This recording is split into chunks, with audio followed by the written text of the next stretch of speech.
Guys, તો અત્યારે મારે મેથ્સનું પેપર છે કાલે, નહીં 2 દિવસ પછી. તો મને એવું લાગે છે કે મને આવડી જશે બધું, કેમ કે થોડું અઘરું પટ હોય અને ઇઝી પટ હોય, એટલે અઘરું ઇઝી બે મિક્સનો, એટલે મારું માથાનું ખાત થાય. મારે જીકેનું, ડ્રોઈંગનું, કોમ્પ્યુટરનું, પર્યાવરણનું, હિન્દીનું પેપર બધું રહ્યું. આજે હિન્દીનું પેપર હતું, બહુ જ મસ્ત અને ચોખ્ખું ગયું. તમારી બેન બધું લખીને આવી છે, પ્રાઉડ કરવાનું. મમ્મી જેટલા માર્ક્સ આવે એટલા સારા લઈ આવજો. હું કહું મમ્મી એટલો ભરોસો રાખજે તારી છોકરીઓ પર. હું કહું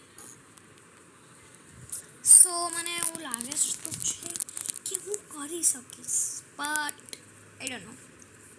પછી શું થાય મારા એ જ મને નથી જ ખબર. તો ભાઈ